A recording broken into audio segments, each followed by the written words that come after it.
Em primeiro lugar, queria agradecer o acolhimento de todos aqui, os da oposição, os da situação, os governistas, os que são contra a reforma, todos, até os que foram um pouco mais agressivos, veementes, depois vieram aqui atrás falar comigo, me deram um abraço, e eu falei para todos eles que rapidamente comentaria, mesmo eles não estando aqui. Eu gosto de falar olhando no olho das pessoas que falaram comigo, eu sempre fui uma pessoa de papo reto na minha vida. Então, rapidamente, sobre as 4 pessoas que comentaram, um que falou que eu tinha que estudar mais sobre dívida interna, foi isso que eu fiz durante 20 anos da minha vida e que me tornou sócio de 2 bancos, sócio de um e fundador do outro, sócio de um que é o maior banco do país e fundador do outro que é um dos maiores do país. Então, talvez eu tenha que estudar mais, eu sempre acho que tem que estudar mais, mas eu fiz isso durante 20 anos. Ao outro que falou sobre ser racista, o comentário de que a gente tem pouca representatividade dos negros aqui, isso eu falei a pedido de um dos maiores líderes dos movimentos negros do Brasil, do Frei Davi, que pediu que eu falasse isso. E eu acho que uma coisa é você ter eleitores negros e a outra é você sentir na pele o que uma parte da população sente. Um dos maiores congressistas americanos, ele diz o seguinte: eu posso passar a minha vida inteira defendendo o direito dos negros, mas jamais saberei o que um deles passa na pele. Então é a diferença entre simpatia e empatia. Em relação ao terceiro comentário de eu ser marxista, eu não vou responder, mas eu acho que isso me faz uma figura super heterogênea, né? Um ex-banqueiro marxista, isso me faz uma figura meio diferente. E eu, em relação ao comentário do Giovanni Cherini, e aí eu gostaria de começar respondendo as perguntas, ele fala uma coisa muito interessante, que é preciso ficar muito clara para todo mundo. Todos nós aqui fizemos apresentações, o Pedro, o Paulo, eu e o Fagnani, onde a gente mostra o seguinte: olha, tem essas pessoas que ganham aposentadorias enormes, aí a gente mostra o legislativo, aí mostra o executivo, mostra os políticos, não sei o quê, a gente fala, isso é uma injustiça porque isso está sendo financiado pelos pobres. Então tem uma pergunta muito simples, que é a seguinte: por que a gente vai mexer com os pobres? Não tem o menor sentido isso. Porque você não diminui desigualdade tirando do que tem mais e tirando do que tem menos. Tira só do que tem mais. Você vai jogar a criança junto quando você for jogar água suja fora. Não faz sentido nenhum mexer com as pessoas que são as pessoas mais pobres desse país. Vamos fazer o seguinte: tem esses marajás, esses caras que ganham mais, esses, foi maravilhoso o trabalho de identificar todos. Então vamos lá e para aí. Não precisa ir além um ponto, e se não me engano é um deputado da base governista que falou isso, uma opinião com a qual eu concordo completamente. O alarme sobre isso tirar verbas da saúde e da educação, a gente tem que lembrar que são verbas constitucionais e que há muito tempo a gente só gasta o piso. Então elas não estão sob risco se a gente cumprir a Constituição, que é outro ponto importante. Outra coisa é o seguinte: a gente fala que eu gasto, parece que o dinheiro some. Depois que pagou da Previdência, o pessoal rasgou aquelas notas e ele sumiu. O senhor deputado acabou de falar isso. Vale lembrar o seguinte, que o dinheiro da Previdência ele volta com um multiplicador de 1,36 no PIB, o dinheiro pago em juros volta com 0,71, ele freia a economia. E aí só um comentário em relação ao que o professor Paulo Tafner falou: quando a gente mexe na carga tributária, não mexe na carga tributária, mas muda a alocação dos tributos, se você tira tributos de quem paga bens e serviços, isso vira consumo na veia, porque a maior parte das pessoas que pagam isso são os pobres. Eles não poupam. E se você transfere esses tributos para a renda, é um dinheiro que fica parado, poupado, e que não vira consumo. Então, apesar de você não mudar a carga tributária, você muda o consumo, e o consumo é responsável por 2/3 do PIB no Brasil.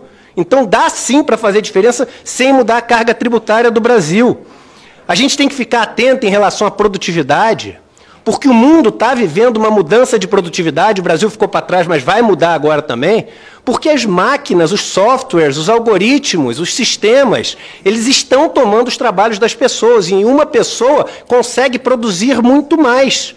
Só que esse dinheiro não está indo para a renda. Desde 1980, nos Estados Unidos, um estudo mostra que, apesar da produtividade ter explodido, a renda per capita das pessoas que trabalham sem cargos de gerência na produção não mudou absolutamente nada. Isso foi tudo para o lucro das pessoas que são as donas, que eu não posso usar mais o dono dos meios de produção, senão vão me chamar de marxista, mas o dono das empresas. Os donos dos bancos, aliás, é engraçado, que reclamou que eu falei que os meios de produção são concentrados e depois reclamou que os bancos são concentrados no Brasil. Ou seja, falou a mesma coisa que eu.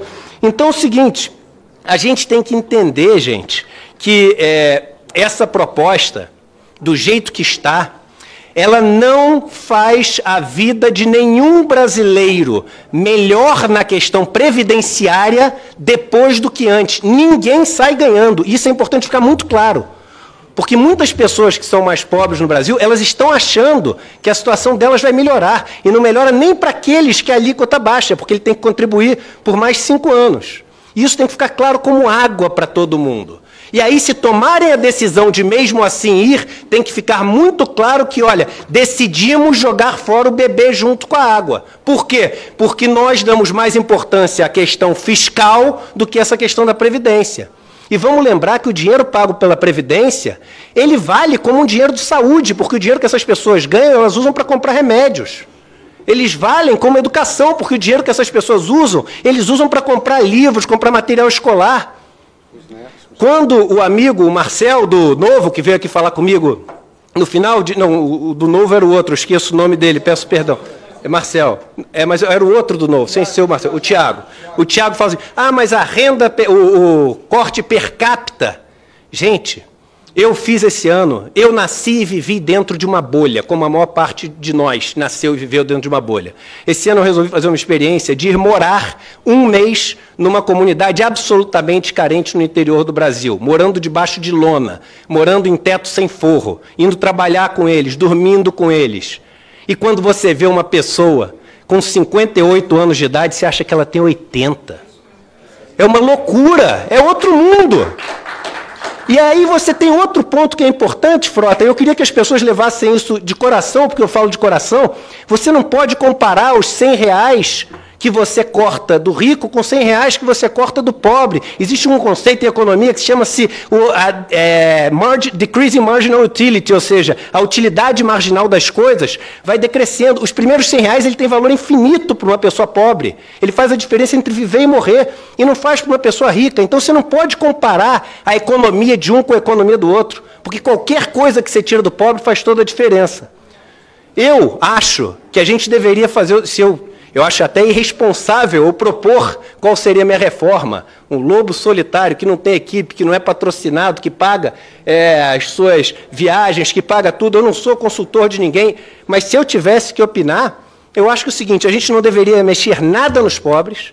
Se quer acabar com o tempo de contribuição, ok, mas a gente tem que fazer o seguinte, acaba com o tempo de contribuição, mas faz com que as pessoas que cumpriram os 35 anos... e tem uma média de salário de pelo menos um salário mínimo, que elas possam antecipar. Faz com que as pessoas que cumpriram os 35 anos, mas estão desempregadas há mais de 3 anos, porque a gente vai ter um contingente enorme de pessoas desempregadas por causa das novas tecnologias, que elas possam antecipar com o fator previdenciário e sejam punidos atuarialmente, mas que tenham alguma fonte de sobrevivência. Vamos lembrar dos pilares. O primeiro pilar, o universal, ele é feito para a gente sobreviver.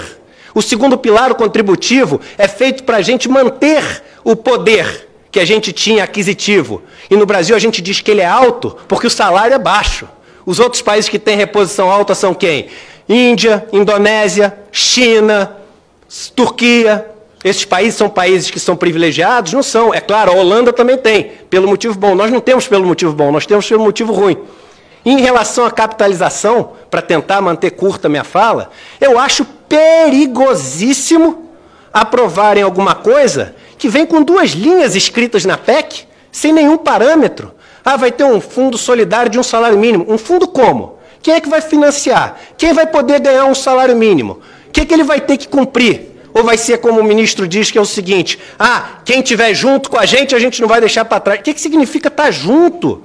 Isso não pode ser feito assim, e a capitalização ela ainda tem um problema, quando ela vem pura, que é o seguinte, ela magnifica, ela potencializa as desigualdades diante. Veja o exemplo da mulher, por exemplo. Uma mulher ela tem uma carreira mais curta, porque ela também é mãe, ela tem um salário mais baixo, porque isso é um dado oficial, um salário muito mais baixo que o homem, e ela vive mais. Quando você faz o regime de capitalização e joga só a ciência atuarial ali, Ela, que já vive uma vida laboral muito prejudicada, ela se aposenta recebendo muito menos pelo regime de capitalização. E no Brasil tem um problema, Pedro, que é o seguinte, termino aqui, finalizo aqui. Pedro, tem um problema que a troca do regime de repartição pelo regime de capitalização requer que você levante esse dinheiro no começo, porque você tem que pagar as pessoas que estão se aposentando e não está mais recebendo das outras. O que você tem que fazer para poder pagar isso? Você tem que emitir dívida. E aí é o seguinte, a gente está comparando o Brasil com os outros países que tiveram custos de troca muito maior do que imaginavam, esquecendo que nós temos a dívida mais cara do mundo. O nosso vai ser muito maior do que os outros, e ninguém está levando isso em consideração.